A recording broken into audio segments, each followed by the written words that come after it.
왕이신 나의 하나님이여, 내가 주를 높이고 영원히 주의 이름을 송축하리이다. 내가 날마다 주를 송축하며 영원히 주의 이름을 송축하리이다. 하나님 간절함과 기쁨으로 드리는 예배, 여호와 이름을 부르다가 주님의 음성 듣고 낯을 배우는 복된 예배가 되도록 인도하여 주옵소서. 주님의 이름으로 간절히 기도 올리옵나이다. 아멘. 다 함께 일어나셔서 경매서성 10장 1절과 마지막 4절 찬송하시겠습니다.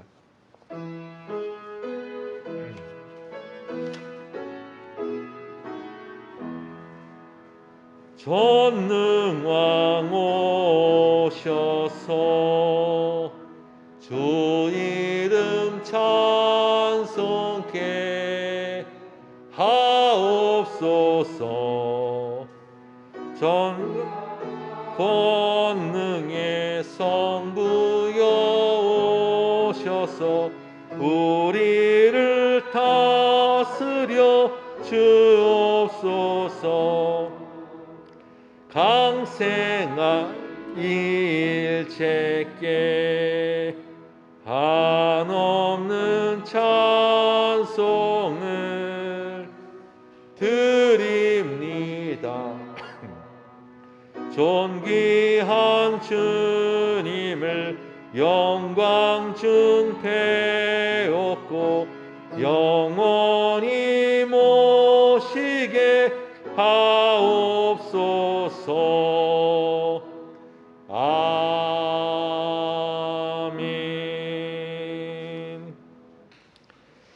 아멘. 기도문은 99번 나라사랑 1번 기도문입니다. 우리 8.15 광복 평화통일 기도주의를 맞이해서 기도문은 99번입니다.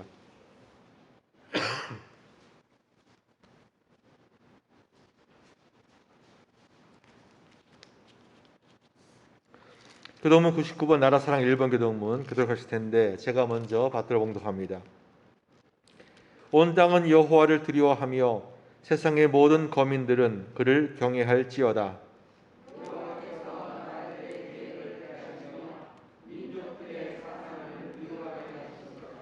여호와의 계획은 영원히 서고 그의 생각은 대대에 이르리로다.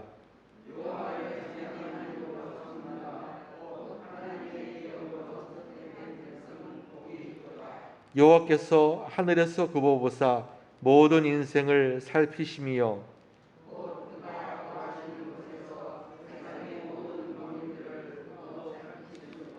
많은 군대로 구원 얻은 왕이 없으며 여호와는 그를 경외하는 자 곧 그의 인자심을 바라는 자를 살피사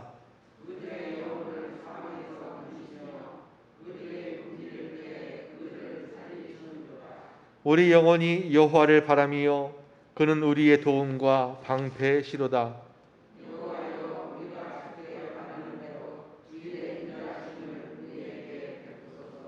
아멘.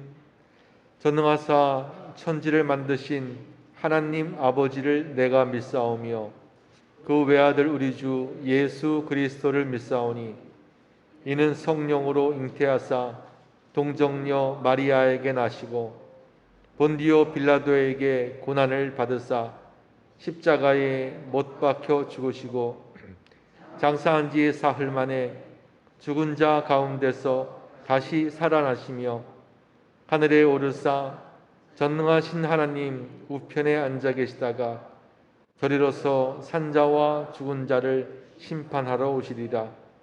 성령을 믿사오며 거룩한 공회와 성도가 서로 교통하는 것과 죄를 사하여 주시는 것과 몸이 다시 사는 것과 영원히 사는 것을 믿사옵나이다. 아멘. 만복의 근원 하나님 온 백성 찬송 드리고 저 천사여 찬송하세.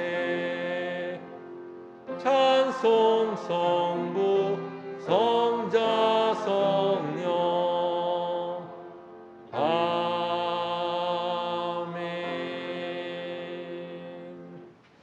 자리 앉으시겠습니다.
찬송가 312장입니다. 우리 1절 그리고 마지막 3절 찬송하겠습니다.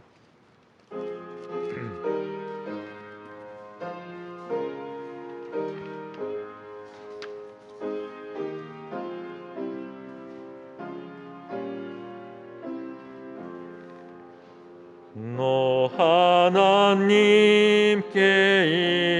이끌리어 일평생 주만 바라면 너 어려울 때 힘 주시고 언제나 지켜주시리. 주 크신 사랑 믿는 자 그 반석 위에 서리라. 아멘. 주 찬양하고 기도하며 내 본분 힘써 다하라. 주 약 약속하신 모든 은혜 내게서 이루어지리라. 참되고 의지하는 자 주께서 기억하시리. 아멘.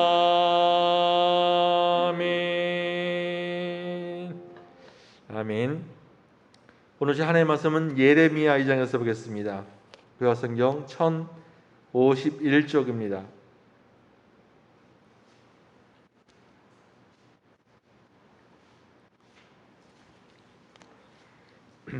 예레미야 2장 9절부터 13절까지 말씀입니다. 2장 9절부터 13절까지의 말씀을 한 목소리로 받들었겠습니다. 그러므로 내가 다시 싸우고 너희 자손들과도 싸우리라. 여호와의 말씀이니라. 너희는 기띔 섬들에 건너가 보며 게달에도 사람을 보내 이 같은 일이 있었는지를 자세히 살펴보라. 어느 나라가 그들의 신들이 신 아닌 것과 바꾼 일이 있느냐? 그러나 나의 백성은 그의 영광을 무익한 것과 바꾸었도다. 너 하늘아, 이 일로 말미암아 놀랄지어다. 심히 떨지어다. 두려워할지어다. 여호와의 말씀이니라. 내 백성이 두 가지 악을 행하였나니 곧 그들이 생수의 근원되는 나를 버린 것과 스스로 웅덩이를 판 것인데 그것은 그 물을 가두지 못할 터진 웅덩이들이니라. 아멘. 아멘. 이 시간에 우리의 사랑 글로리아 찬양대회에 특별 찬송 있으겠습니다.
아멘.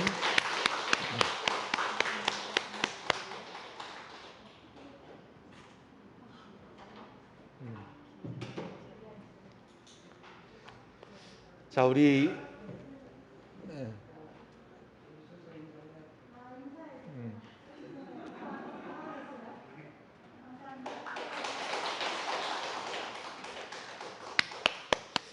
네, 감사합니다.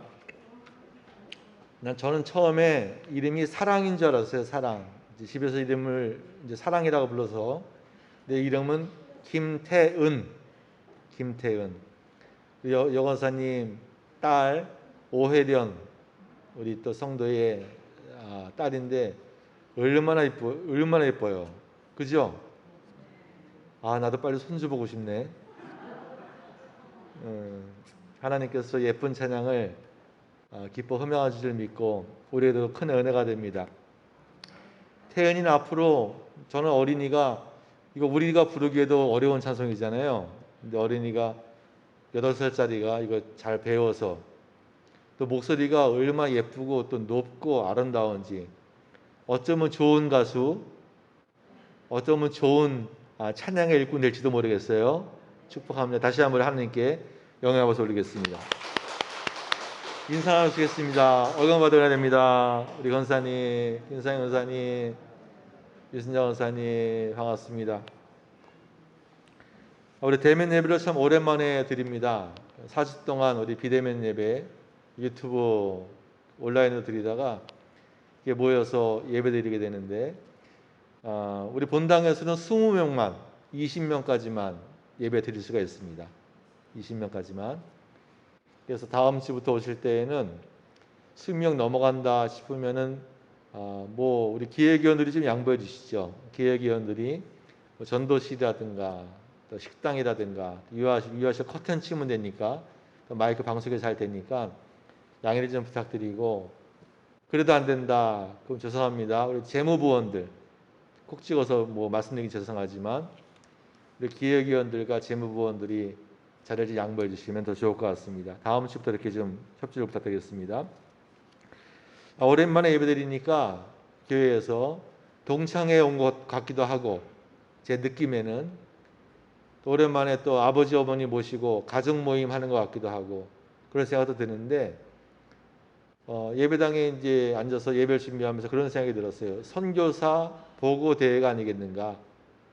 우리 한 사람 한 사람이 선교사처럼 각처 삶의 현장에서 믿음을 가지고 처절하게 힘차게 살아가다가 세상에서 받은 상처도 있고 또 서러움도 있고 요새 교회 다니는 게 이렇게 인기가 많은 게 아니니까 또 믿음 때문에 오는 그런 고난도 있고 여러분 믿음 때문에 혹시 그런 고난 받으시는 건 있으신가요? 없으면 이상한 거예요. 없으면 믿음 때문에 고난을 당하는데 나는 고난 별로 없어. 그것도 이상한 거예요. 믿음 때문에 당하는 고난 겪다가 예배당에 함께 모여서 가정에서는 예배 하나님 안 계시겠습니까만 그래도 예배당에서 드리는 예배가 또 특별한 면이 있으니까 함께 모여서 기쁨으로 교제하는 잔치가 아닌가 생각됩니다. 오늘 예배에서도 먼저 은혜를 체험하시고 하나님의 음성을 꼭 듣고 돌아가시기를 주님 이름으로 축복합니다. 성경 통독 33번째 시간입니다. 이사야서 66장부터 예레미야 22장까지 말씀을 중심으로 영혼 매매꾼 사탄이라는 제목으로 말씀을 증거하고자 합니다. 예레미야서는 유다의 역사가 우리나라 역사와 굉장히 비슷합니다. 그래서 북이스라엘이 먼저 멸망당하고 남유다가 남았는데 그 남유다마저 멸망당하는 그런 시기에 예언을 한 선지자인데 이 나라가 회개하지 않으면 멸망이 임할 것이다라고 경고하고 있습니다. 예레미야는 무엇을 경고하느냐? 이 나라 전체가 너무 광범위하게 우상 숭배에 심각하게 빠져 있다라고 하는 것이죠.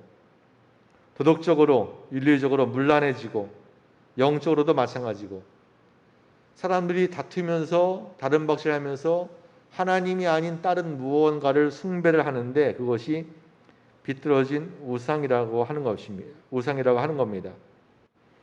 하나님이 아닌 다른 것을 더 소중히 여기고 그것이 무엇이 되었건 더 사랑하고 따르는 것은 모두 우상 숭배다라고 하는 것이 성경의 관점입니다. 세상의 모든 것들은 다 나름대로의 가치가 있다라고 하는 것을 말씀드린 바 있습니다. 세상에서는 많은 경우 그 가치를 금액으로, 돈으로 환산합니다. 1,000원짜리 장난감은 1,000원만큼의 가치가 있는 겁니다. 때로는 우리가 바가지 쓸 때가 있잖아요. 남들은 다 1,000원 주고 사는 걸 나만 바가지 써가지고 막 3,000원도 주고 5,000원도 주고 그러면은 얼마나 속이 상합니까? 가치만큼만 대가를 지불해야 되는데. 그래서 1,000만 원짜리 자동차를 1,000원짜리 장난감과 바꾸는 사람은 없어요. 그런 사람은 없습니다. 1억짜리, 10억짜리 집을 1,000만짜리 자동차와 바꾸는 사람은 없습니다. 그 가치 차이가 많기 때문입니다. 만약에 그걸 바꾼다, 그러면 바보죠. 성경의 표현대로 하면은 망령된 자다. 혹시 여러분 중에 옛날에 동네 그 엿장수가 리어카 구루마 끌고 왔을 때 고무신 같은 거, 남미 같은 거 엿하고 바꿔 먹은 분 혹시 없으신가 모르겠어요. 그럼 어떻게 돼요? 집에 있는 고무신 들고 엿 바꿔 먹는다? 냄비 소뚜껑 들고 와서 엿 바꿔 먹는다? 어떻게 돼요? 엄마한테 죽도록 맞죠. 비 오는 날 먼지 맡도록 맞죠. 아니 그 비싼 고무신을 말이야 엿 하나에 그 냄비를 갖다 말이야 소뚜껑으로 말이야 엿 하나에 바꿔 먹느냐, 야단 맞는 거죠. 그런데 세상에는 금액으로 환산되지 않는 가치들도 많이 있습니다. 어렸을 적 추억이 가득한 일기장이라든가 부모님이 우리에게 물려주신 성경책이라든가 또 내가 중요하게 여기는 가치들, 순결함이라든가 신앙이라든가 하는 것들도 있습니다. 얼마 정도면은 그런 소중한 것들을 팔 수 있을까요? 당장은 급해서 또 금액들이 욕심이 나서 판다면 후회는 없을까요? 당장 어려워서 몸을 팔았어요. 잠깐 넋이 나가서 영혼을 팔았습니다. 후회되지 않을까요? 그런 얘기 있지 않습니까? 괴테라고 하는 소설가가 쓴 파우스트, 주부에 있는데 아주 유명한 책이죠. 괴테의 파우스트. 이 책은 괴테가 20대 시작해서 죽을 때까지 60여 년에 걸쳐 쓴 희곡이라고 하죠. 그래서 괴테의 문학과 사상이 집대성되어 있는 그런 책이라고 보는데 그 책의 내용은 대충 이렇습니다. 파우스트라는 사람이 있는데 늙은 학자예요. 노인 학자입니다. 이 사람을 두고 악마 메피스토펠레스라고 이름하는 악마가 하나님과 내기를 하는 거예요. 욥기하고 비슷하죠. 욥기. 파우스는 당시 최고의 지식인이었습니다마는 자신의 학문의 한계를 느끼고 자살을 하려고 그래요. 자살을 하려고 하는 파우스트에게 이 사탄 악마가 찾아가서 내가 너에게 젊음과 쾌락적인 삶을 선물로 줄 테니 네 영혼을 나에게 팔라라고 거래를 제안합니다. 이 노인 파우스트는 어차피 죽으려고 하는 참이었었는데 나한테 젊음과 쾌락을 준다고 하니 그까지 영혼이 무슨 소용있겠나라고 하면서 영혼을 팔고서 젊음과 쾌락을 얻게 됩니다. 이 악마는 마술을 부려가지고 이 파우스트를 젊게 해주고 그래서 젊은 파우스트는 아름다운 여인을 만나서 사랑도 하고 그러지만 나중에는 오빠도 아이도 어머니마저 죽이는 불행을 안고 파멸하게 됩니다. 젊어지고 사랑하고 쾌락을 얻었지만 그 또한 영원하지 못했던 것이죠. 물론 나중에는 책 말미에는 이 파우스트가 지혜를 발동하여서 시민들을 위해서 간척 사업도 하고 또 다시 찾아온 악마가 유혹을 하지만 결국은 거절하고 영원히 구원받는다라고 하는 그런 권선징악의 희곡이기도 합니다. 근데 이런 이야기들은 많이 있습니다. 악마한테 영혼을 판다 이런 모티브, 주제 이런 이야기들이 많이 있습니다. 괜히 장난으로 악마한테 영혼을 팔겠습니까? 정말 급하고 정말로 원해서 그런 거겠죠. 그런데 그 한 번의 선택이 그 매매, 그 거래가 나의 영혼을, 우리의 영혼을 구렁텅이로 만드는 그런 경우도 우리에게 없을까라고 하는 것이죠. 사탄, 에덴 동산 그러면 동화처럼 여기는 경우가 많이 있는데 옛날 사람들은 정말 중요한 이야기들을 갖다가 이런 이야기로 동화처럼 우리에게 전해주는데 사탄 그러면 동화와 같지만 혹시 우리도 잘못된 그런 생각으로 사상으로 나의 믿음과 영혼을 팔아버리는 그런 경우는 없을까 생각해 보는 거죠. 정말 중요한 가치를 나중에 생각해 보니까 급했던 시간들이 지나놓고 나서 보니까 별로 중요하지 않은 것들과 바꾸어서 인생을 뒤틀기 위해 살았던 그런 선택들, 눈에 좋아 보이는 것들에 혹해서 결국에는 허무한 것들에 마음을 빼앗겼던 어리석은 세력들이 우리에게는 없을까라고 하는 것이죠. 오늘 본문 13절에서는 그것을 예레미야는 두 가지 악이다라고 얘기하고 있습니다. 첫 번째는 생수의 근원 되시는 하나님을 버린 것이 너희들의 악이다. 하나님을 버린 것, 하나님 누구시냐? 생수의 근원이라고 하는 것이죠. 두 번째 또 하나는 스스로 웅덩이를 팠는데 생수를 얻으려고 스스로 웅덩이를 팠는데 그 웅덩이는 물을 가두지 못하는 터진 웅덩이다. 즉 밑빠진 독에 물 붓기다라고 하는 거죠. 아니 밑빠진 독에 물을 채울 수가 있어요, 없어요? 우리들이 너무나 잘 아는 얘기인데 그렇구나. 밑빠진 독은 물을 채울 수가 없는 것을 너무나 잘 아는데 우리들은 스스로 터진 웅덩이를 파고서 그 웅덩이를 채우려고 부자가 되면 행복할 거야. 돈으로 한번 채워보고 소원, 합격 이런 걸로 채워보려고 애를 쓰지만 그것은 터진 웅덩이, 바가지라고 하는 것이죠. 지혜는 뭐냐? 그런 실수를 줄이는 겁니다. 책도 많이 읽으시고 역사도 우리가 지금 계속 말씀 시리즈로 공부하면서 역사도 공부하고 무엇보다 영혼의 문제를 깊이 탐구하고 기도하여서 정말 중요한 것은 뭐냐? 옛날에 보물상자 있었잖아요. 보물상자. 혹시 여러분들 보물상자 없으셨어요? 제 초등학교 때, 국민학교 때까지 보물상자는 옛날 종합 선물 세트 기억나십니까? 5,000원짜리 종합 선물 세트에 과자, 사탕, 간단한 장난감 이런 것을 선물 받은 적이 있었어요. 모르세요? 저는 그걸 다 먹고 그 상자만 내비두고서 거기다가 딱지, 또 다마는 아니지, 구슬시계 구슬. 그 종합 선물 세트에다가 딱지하고 다마를 넣고서 그게 제 보물 상자였어요. 그래서 그것만 보면은 괜히 마음이 흐뭇하고 배가 부르고 기분 좋고 그리고 보물 상자. 우리의 보물 상자는 뭔가 나한테 최고의 가치가 있는 최고의 보물은 누군가 라고 하는 것이죠. 중요한 가치를 발견하고 그 가치를 위하여서 나의 갈 길을 꿋꿋하게 걸어가는 것이 참 지혜다라고 하는 것입니다. 우리 시대도 이전 시대 사람들도 많은 실수를 했으니까 그런 실수를 통하여서 배우면서 실수를 줄이는 겁니다. 우리가 성경을 읽으면은 성경의 시대 사람들이라고 우리가 다른 사람들이겠습니까? 비슷한 사람들이에요. 우리라고 성경 시대의 사람들과 다른 삶을 살고 있겠습니까? 사람 사는 것은 옛날이나 지금이나 다 비슷하다. 그래서 성경을 읽고 묵상하면서 믿음이 훌륭한 사람들을 통하여서 배우는 거예요. 또 잘못 살아서 실패한 사람들을 통하여서도 배우고 자꾸만 배워야 돼요. 그러니까 배우는 것을 그치는 순간 우리들은 영적인 꼰대가 되어버려요. 태연이가 찬양을 불렀는데 얼마나 이뻐요. 찬양하면서 딴 생각을 했을까? 아니에요.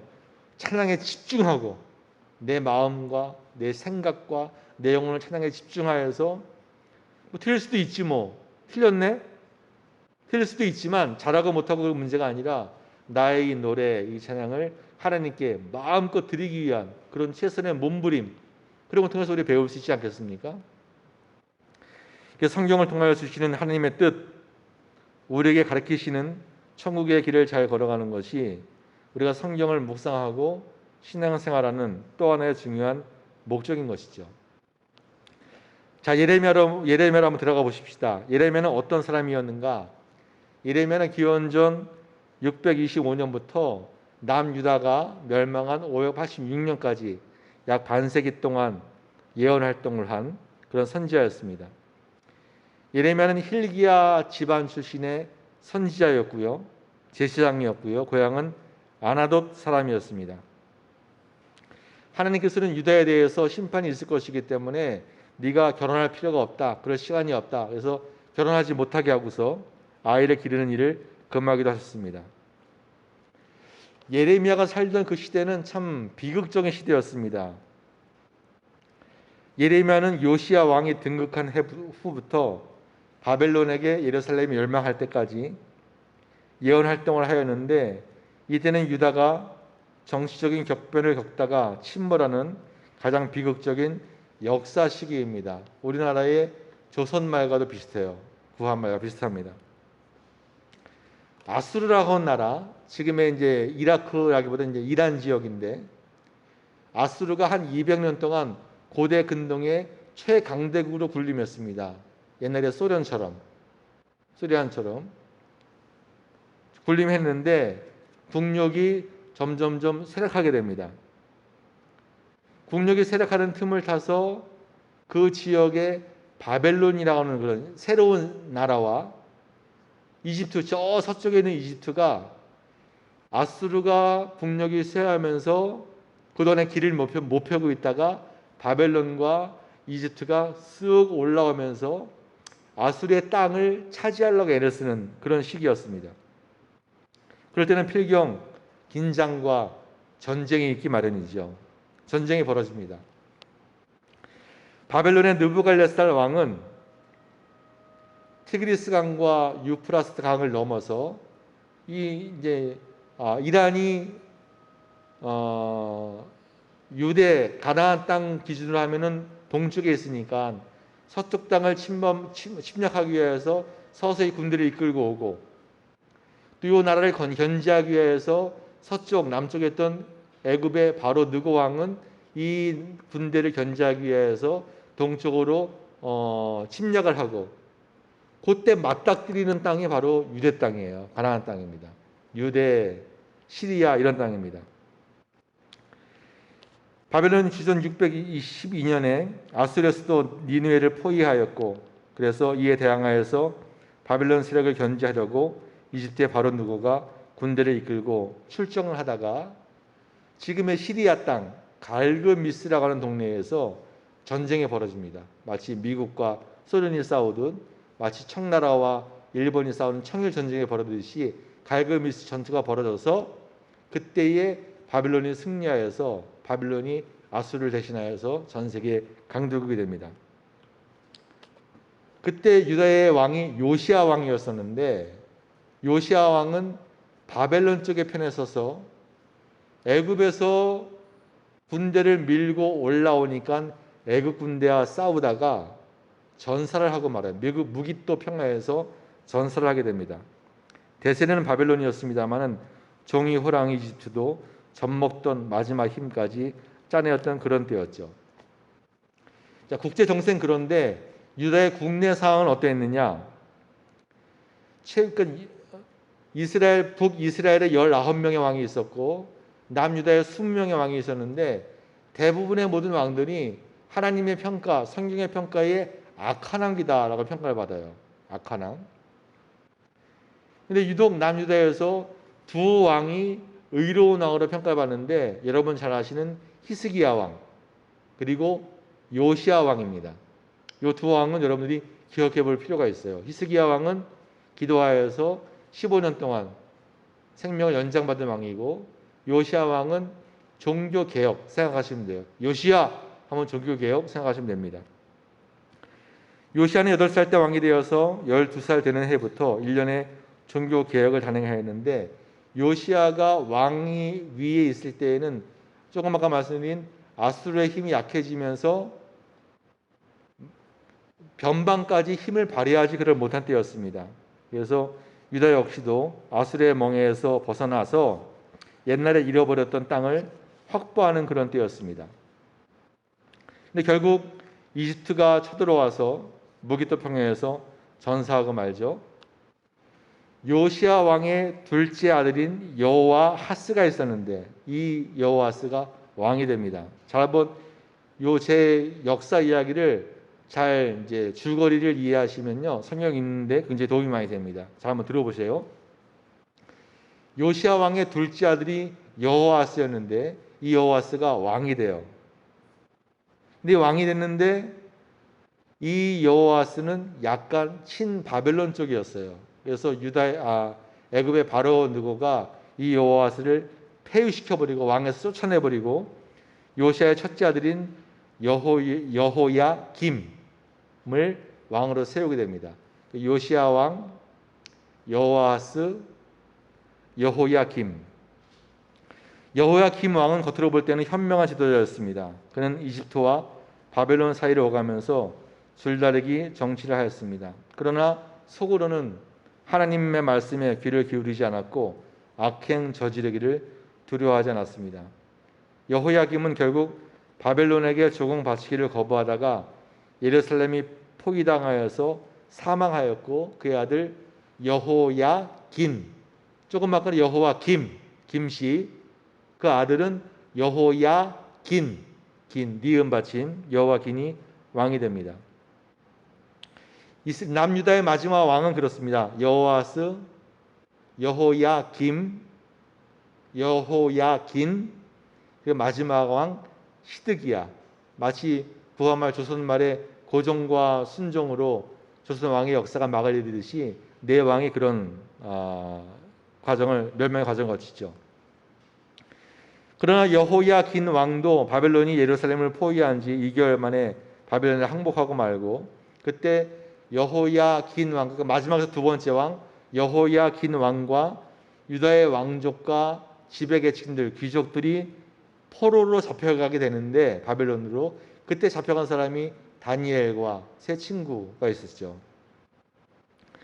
바벨론의 느부갓네살 왕은 시드기야라고 하는 사람을 허사비 왕으로 앉혀놓고, 그래서 이에 시드기야는 초기에 공물을 공손하게 바치다가 반역의 기회를 엿보면서 주전 546년 가을에 바벨론에게 선전포가 합니다. 힘은 없는데 독립을 하고 싶었던 거죠. 그러나 3년 만에 586년도에 예루살렘이 멸망을 당하게 됩니다. 요 시기에 남유다가 멸망하는 이런 한 50년 정도 반세기 동안에 예레미야가 5왕의 시대에 걸쳐서 예언 사역을 하였던 것이죠. 그러니까 나라는 쇠락해가요. 독립을 하고 싶지만 힘은 없어요.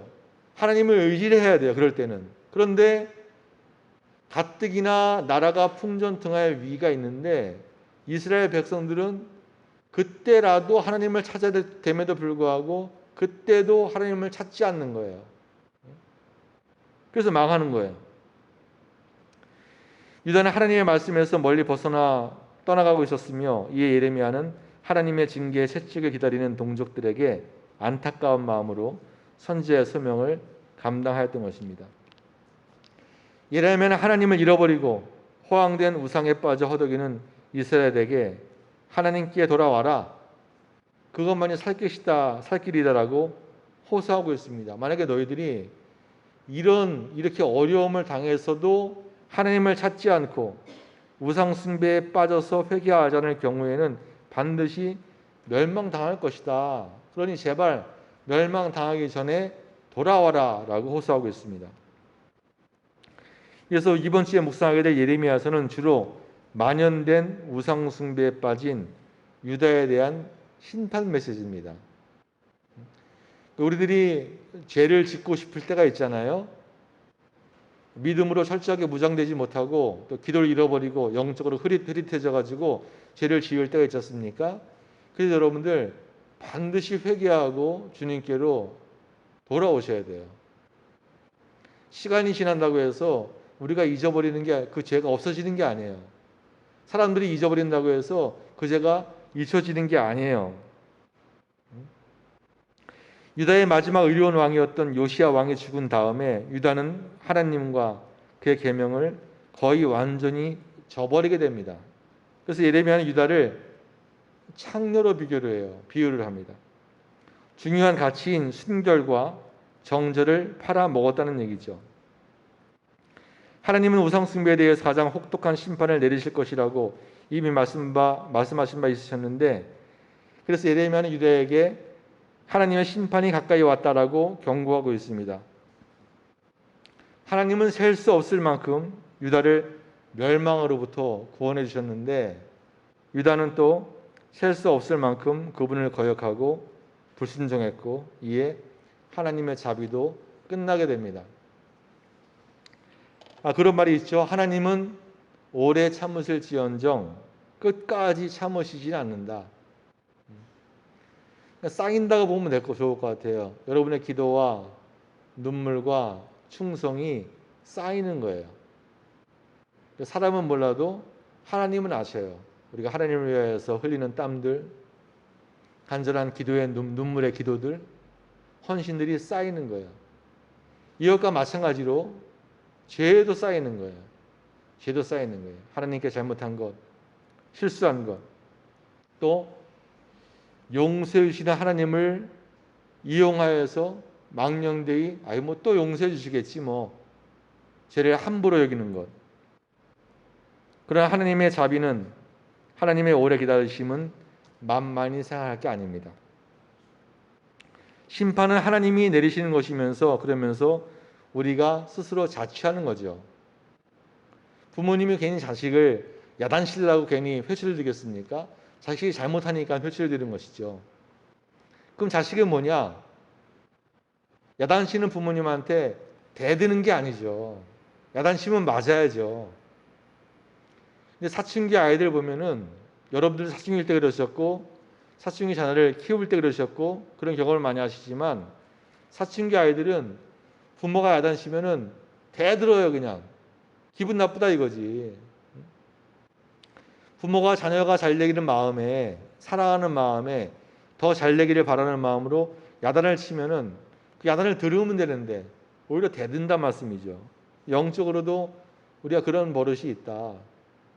하나님의 야단에 대해서 그것을 아멘 받아들이지 못하고 그냥 대드는 거죠. 그냥 내가 뭐 이렇게 크게 잘못했느냐, 나만 잘못했느냐, 어떠냐, 이 정도 가지고 뭘 그러냐, 수많은 이유를 변명거리를 가지고 하나님께 대든단 말씀이죠. 사람은 이중적이다라고 볼 수가 있습니다. 천국을 원하면서도 실제로는 지옥으로 달려가는 경우가 많이 있습니다. 행복을 원하면서도 불행을 선택합니다. 축복을 원하면서도 저주의 씨앗을 뿌립니다. 10년 뒤가 어찌 되는지 우리들은 알지 못하지만, 그러나 그 사람이 가는 방향을 보면은 우리는 짐작을 할 수가 있습니다.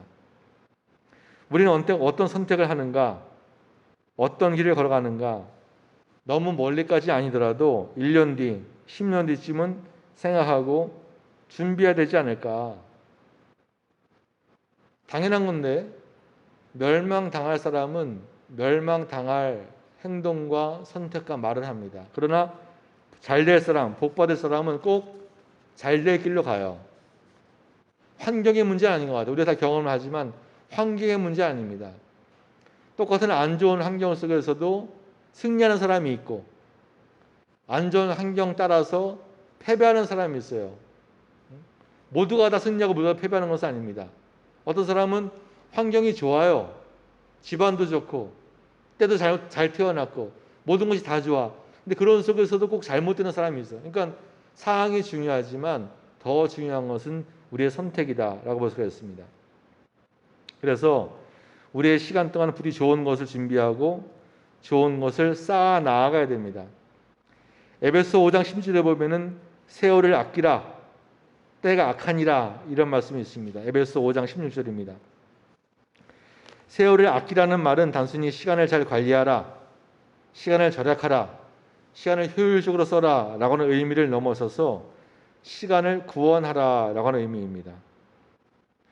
이 아끼라고 하는 뜻의 신약 원어를 보면은 대가를 지불하여 소유권을 회복하다 라고 하는 의미입니다. 그래서 킹 제임스라고 하는 영어 성경은 그것을 리딤이라고 번역하여서 시간을 대가를 치르더라도 구원하라 라고 하는 그런 뜻으로 번역하고 있습니다. 마치 하나님께서 십자가 값어치를 치르고 우리를 구원해 내신 것처럼 우리들도 이 악한 세상에서 대가를 치르고서라도 시간을 구원해야 된다, 그런 의미를 가지고 있습니다. 왜 시간이라고 하는 것이 구원의 대상인가? 사실 시간은요, 가만히 놔두면 타락하게끔 되어 있습니다. 세상이 악하기 때문입니다. 그래서 우리의 믿음은 물살을 거스르는 연어와도 같아요. 연어. 우리 그냥 가만히 있으면은 나는 제자리인 것 같지만 흐르는 물 따라서 자꾸만 떠내려가는 거예요. 세상이 악하기 때문에 나는 가만히 있는 것 같으나 나를 가만히 놔두지 않고 세상이 악한 곳으로, 더러운 곳으로 우리를 끌고 내려가는 거예요. 에스카레이터 탄 것처럼. 그래서 우리의 믿음을 지키기 위해서는 가만히 있으면 안 되고 물살을 거슬러 올라가는 연어처럼 발버둥을 쳐야 되는 거예요. 기도해야 되는 거예요. 말씀 봐야 되는 거예요. 대가를 치르고 시간을 구원해내야 되는 거예요. 그렇지 않으면은 나는 가만히 있는 것 같으나 세상 따라 시간이 흘러가는 대로 점점점 타락하게 됩니다. 가만히 놔두면 사라지는 것을 넘어서서 악한 일에 사용되는 것이 시간입니다. 우리들 그 많은 시간 동안 하루에 24시간이 있고 일주일이면 도대체 몇 시간입니까? 그 많은 시간 동안 사탄은 우리들을 바쁘게 해요. 시간이 없게 합니다. 또 시간을 이기적으로 쓰게 만듭니다. 시간을 쓰는 목적과 방향을 바꿉니다. 모두가 다 바쁘게 자신의 유익을 위해서 이기적으로 사용하게 합니다. 시간이 없어서 교회 못 나가요. 시간이 없어서 성경 못 봐요. 시간이 없어서 기도를 못 하겠어요. 이 말이 맞는 말 같지만 나를 속이는 말이에요. 정말 시간이 없는 걸까요? 마음이 없는 거지. 믿음이 없는 거지. 저는 이것을 조금 아까 말씀드린 그 파우스트 소설처럼 동화 같은 이야기지만 우리의 마음을, 우리의 시간을 사탄에게 팔아먹는 거예요. 시간을 이기적으로 쓰는 거. 하나님을 위해 쓰지 못하고 이기적으로 나의 편리함, 유익함, 이중의 방향으로 쓰다 보면은 시간 따라 나와 내 영혼도 희미해진다, 타락한다라고 하는 것이죠. 지난주 말씀 중에 김홍빈 대장 고산 등반하다가 히말라야에서 떨어져서 돌아가신 그분을 구조할 뻔했던 비탈리 라조의 인터뷰를 소개해드렸습니다. 저는 그분의 이야기가 아직까지도 가슴이 아파요. 이 사람이, 김홍민 대장이 길에서 한 7층 높이 20m 안에 떨어져 있는데 분명히 그 사람의 불빛을 보았을 거고 살려달라고 외치는 소리를 들었을 거예요. 근데 이 길을 그 시간 동안 적어도 15명의 산악인들이 지나가는데 그것을 외면하고 말았다는, 결국 이 김홍민 대장은 죽었다는 거 아니겠어요? 그들은 어쩌면은 너무 힘들었어. 이 사람을 구조하기에는 너무 내 체력이 바닥이 났어. 내가 지금 에베레스트 8,848m 그 산에 올라갔다 와야 되는데 난 시간이 없어. 이유가 있었겠죠. 그래서 외면하고 모른 척하고 그 높은 산에 올라갔다 왔다라고 하는 그런 명예를 얻을 수 있었겠죠. 그러나 사람의 생명은 외면했다라고 하는 것을 부인하지는 못할 겁니다. 이런 종류의 모른 척 행위가 전혀 없었다고 우리 자신 알 수 있겠는가? 우리의 조그만 편안함, 명예와 정말로 중요한 가치를 바꾸는 어리석음이 우리에게는 없었다라고 자신 있게 말할 수 있겠는가 생각해 봐야 되는 거죠. 지금도 많은 시간이, 또 많은 선택이 타락한 목적으로 사용되고 있습니다. 그 시간을, 그 세월을 구원해라라고 하는 뜻입니다. 부디 우리가 낮은 가치가 아니라 높은 가치를 선택을 해야 됩니다. 내 영혼은 귀하니까 이 귀한 영혼을 낮은 가치와 엿과 싸구려와 바꿔 버리는 바가지를 쓰지 말아야 됩니다. 사탄은 설교 제목처럼 영혼 매매꾼, 장사꾼입니다. 우리 영혼을 그럴싸한 것으로 사서 지옥으로 인도합니다. 야, 뭐 이런 걸 가지고 사탄한테 영혼을 판다라고까지 얘기하는가? 너무 지나친 과장이고 지나친 협박 아닌가라고 생각할 수도 있어요. 물론 그럴 수 있습니다. 하지만 안 그럴 수도 있어요. 쌓인다고 하잖아요. 쌓인다고. 한 번의 잘못된 선택이 두 번, 세 번 이어지고 부분적인 오염이 전체적으로 번지는 것을 우리는 그동안 많이 경험해 오지 않았습니까? 그래서 영혼의 매매꾼인 나의 영혼을 사서 편안함을 줄 테니, 쾌락을 줄 테니, 젊음을 줄 테니 네 영혼을 나에게 다오. 우상 숭배하게 만드는 사기꾼 사탄에게 속지 말아야 됩니다. 그래서 내 입술이건 내 시간이건 내 생활이건 내 영혼이건 독사의 독처럼 오염되어 있는 부분을 잘라버려야 돼요. 우리도 굳이 살다 보면은 신앙의 양심에 거리낄 때가 있잖아요. 어떤 말을 툭 했어. 남들은 뭐라고 하지 않아도 그 말이 내 신앙 양심에 자꾸만 걸려. 누가 뭐라고 하는 것은 아니에요. 본 사람도 없고 들은 사람도 없어. 그냥 나 혼자 알고 나만의 일이야. 그런데 어떤 것들은 자꾸만 내 신앙 양심을 자꾸만 양심에 가책이 돼. 그거 해결해야 돼요. 그거 해결하지 않으면 우리의 영혼이 이 흐르는 세상 물결 따라서 자꾸만 세상으로 험악한 곳으로 끌려 들어갈 수밖에 없습니다. 모쪼록 우리가 세상 것들이 아니라 영혼을 구원하시는 우리 아버지 하나님 가장 높은 것을 선택하셔서 더욱이 때가 어렵고 악한 때입니다. 악한 때입니다. 우리가 평생 살아오면서 이런 상황, 이런 경험들을 또 하겠습니까? 코로나라고 하는 이 엄중한 시기 동안, 이 엄중한 시기 동안에 여러분들 마음을 잘 지키시고 믿음을 잘 지키시고 부디 높은 가치를 선택하셔서 하나님께 칭찬받는 복된 성도, 복된 인생 다 되시기를 주님의 이름으로 축원합니다. 기도하시겠습니다.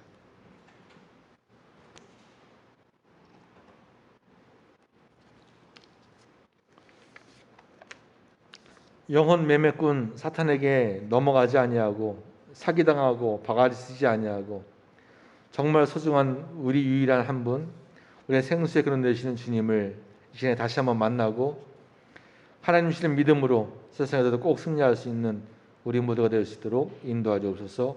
조용하게 통성으로 기도하시겠습니다. 하나님 감사합니다.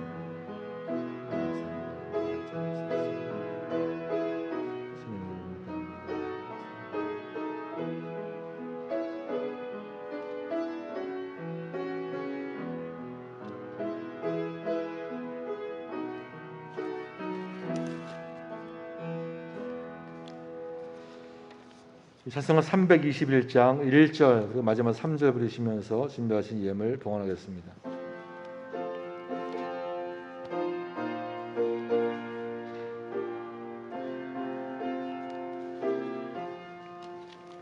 날 대속하신 예수께 내 생명 모두 드리니 늘 진실하게 하소서.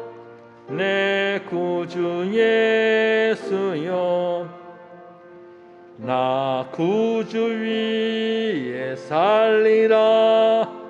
내 기쁨 한량 없으리. 내 갈 길 인도하소서. 내 구주의 3절 일어나서 합니다. 주 십자가에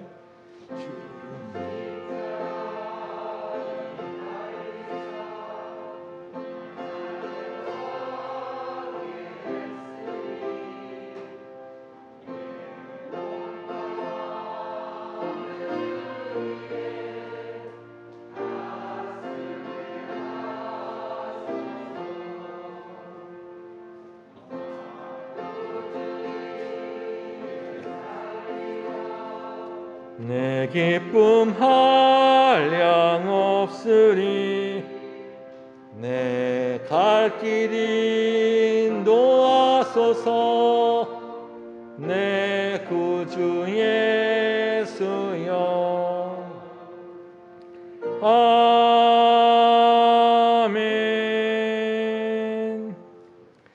한 걸음 한 걸음 제대 갈 길을 인도해 주시어서 우리들의 기쁨과 우리의 평안이 한순간도 끊어지지 아니하도록 하나님 인도해 주옵소서.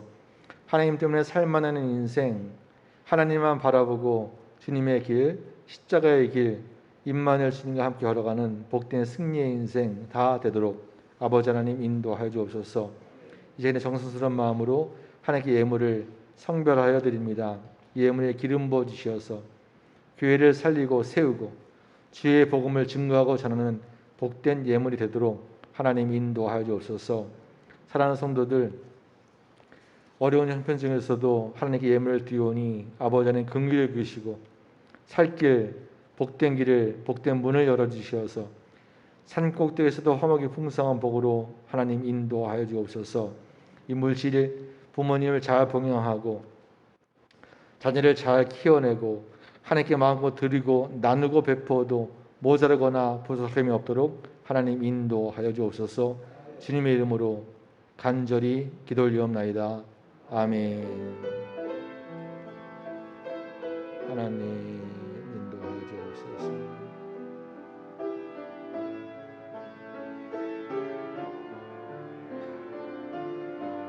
역사하여 주옵소서. 아멘. 잘 앉으시겠습니다. 오늘은 성령 강림절 후 12주 남북평화통일 공동기도주일 예배를 드리고 있습니다. 순간의 선택이 10년을 평생을 좌우하기도 하는데 우리 살아가는 순간순간 최선의 선택, 하나님께서 원하시는 그런 지혜로운 선택하시기를, 그래서 최고의 복, 나중에 복되는 평생이 되시기를 주님의 이름으로 기원합니다. 이번 코로나19 사회적 거리두기 4단계가 계속되고 있습니다. 다음 주까지인데 다음 주에 끝날까 모르겠습니다. 어쩌면 이제 길어질지도 모르겠는데 아무튼 더욱 조심하시고, 우리 교회는 뭐 다른 것은 몰라도 더 잘하지 못해도 나라에서 해라 하는 것만은 지키고 싶어요. 나라에 사는 거라. 우리 대한민국 시민이면 당연히 해야 될 도리겠죠.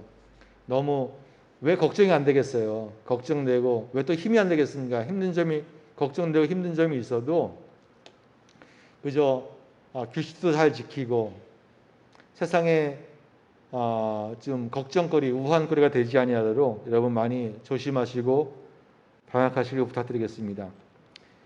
중대본에서 4단계 되면 정규 종교활동 허용 범위가 조정되어서, 그러니까 간단하게 얘기하자면은 자리의 10%까지는 허용이 되는 겁니다.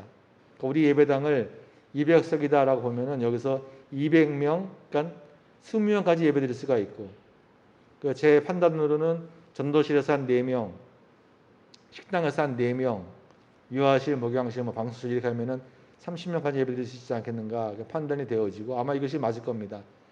조금 아까 말씀드렸습니다만은 20명이 넘어가면은 우리 기획위원들과 또 재무부들과 이렇게 좀 잘 공간을 양보하시고 허락해 주셔서 우리 안전하게 예배드릴 수 있도록 부탁드리겠습니다. 당분간 우리 교회 유튜브 채널에 설교 영상을 계속 올라가도록 하고, 다만 대면 예배가 재개되었으니까 유튜브 생방송은 하지 않겠습니다. 그러니까 주일 오후에 약간의 손을 봐서 유튜브 채널에 설교 영상을 올려놓도록 하겠습니다. 지난주 축하했습니다만 주부의 광고 안 냈으니까 우리 김현재 집사님 손주 할머니가 되셔가지고 우정우, 그러니까 할머니가 되면은 기도의 사명이 2배 늘어난 거예요. 옛날에는 자식들만 위해서 기도하면 됐는데 이제는 누구까지 기도해야 되느냐? 손주까지 기도해야 되는 거예요. 그 전보다 더 많이 기도하셔야 되겠죠. 축하하고 축복합니다. 8월 2일이 맞나요? 8월 2일. 감사합니다. 우리 또 최영숙 권사님께서 1,000번째, 벌써 몇 번째 마치셨네요. 최 권사님 축하합니다. 일서 문제 쉽지 않은 박수까지 또 감사합니다. 쉽지 않은 건데 벌써 제가 알기로는 몇 년 사이에 벌써 몇 번을 맞추신 것 같아요. 요거는 제가 기념으로 드릴 테니까 잘 보관하고 기도하시면 되겠고. 또 우리 장로님이 1년여 동안에 수고 많이 했었는데 매번 이렇게 좋은 물건을 가져오셔가지고 우리 교인들 가는 발걸음이 참 좋았었는데 1년 몇 개월 제가 가끔 가다가 이제 그 사업장 신방하고 들려보면은 매 거기 앉아가지고 마스크 끈 깨고 있는 거야. 매 1년 동안 넘게. 그 덕분에 우리 교인들 풍성하게 많이 쓰고 전도용으로도 썼고 또 더 기쁜 것은 캐나다 임근성 교사님 벌써 몇천 장 거의 10,000장 넘게 보냈어요. 몇 차례 걸쳐가지고 얼마나 기쁜 일이 됐는데 이제는 이제 마스크가 이제 그만하게 되었습니다. 오늘이 마지막이에요. 여러분들 기념으로 쓰지는 않더라도 저 같은 경우는 이제 마지막 남은 기념 그거는 아까워서 못 쓸 것 같아. 그 마지막이니까 다시 다 가져가시고 또 다른 뭐 물병 같은 것도 가져오셨는데 감사드리겠습니다. 또 오랜만에 우리 뵈신 우리 권사님, 우리 집사님들, 예? 장로님 광고? 예, 말씀하시죠.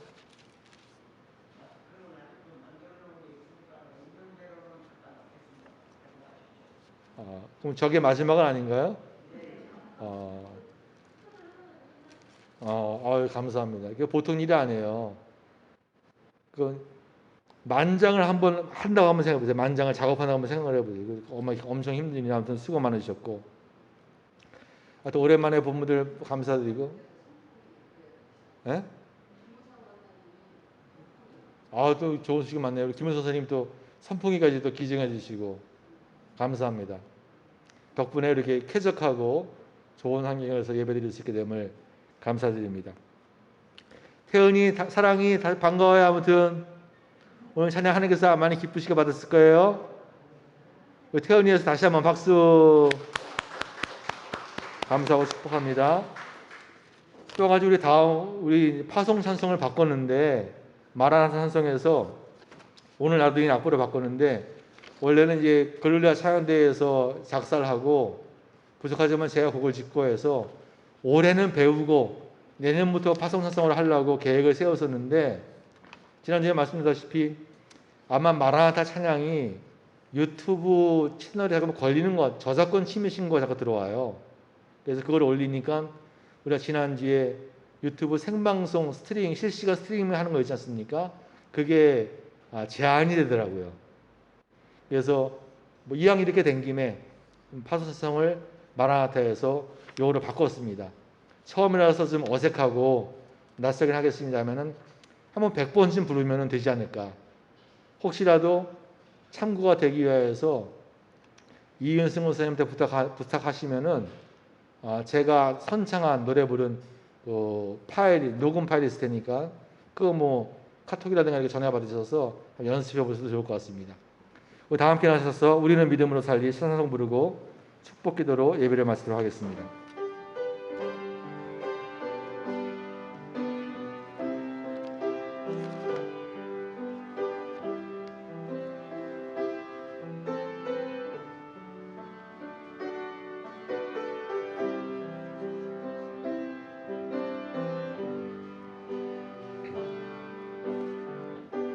주님의 크신 사랑 받으며 살아가는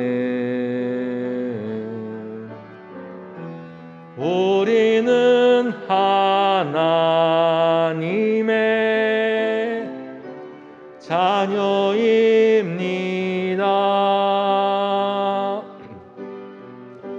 주님의 뜻을 따라 한 걸음 걸어가는 우리는 하나님의 교회입니다.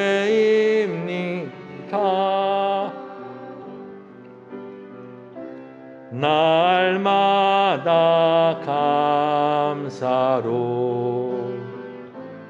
주님 기뻐하며 예수님 닮기 위해 주님만 바라보리. 우리는 믿음으로 살리. 주의 음성 들으며 성령님 인도하소서. 우리는 믿음으로 살리. 주와 함께 걸으며 나누지. 믿음으로, 우리는 믿음으로 살리. 주의 음성 들으며 성령님 인도하소서. 우리는 믿음으로 살리. 주와 함께 걸으며 나누지. 믿음으로 살리라. 하나님, 오직 믿음으로 살아갈 수 있도록 하나님 인도하시옵소서. 예전 젊은 시절 돌아보면은 쾌락을 위해서도 살았고 이익, 밥벌이 위해서도 살았고 사람, 친구, 식구 위해서도 살았지만 하나님 부디 이제는 하나님을 위하여 믿음으로 꼭 살아낼 수 있도록 하나님 인도하시옵소서. 태은이의 앞길을 주님 밝혀주시고 좋은 곳으로 인도해 주셔서 좋은 사람, 좋은 사랑 많이 만나 하나님께 영광만 돌리는 복된 인생 되도록 인도하여 주옵소서. 지금 우리 구주 예수 그리스도의 섬사신 사랑과 하늘을 가득 뒤엎는 성부 하나님의 지극 망각하신 은혜와 성령 하나님의 교통위로 회복 충만케 하시는 절대 능력이 예배에서 승리하고 세상에서도 승리하기 원하는 사랑하는 성도들 머리와 심령 위에, 그리고 사과 가정 좌우선 머리 위에 지금부터 영원토록 함께하여 주시기를 간절히 축원하옵나이다. 아멘.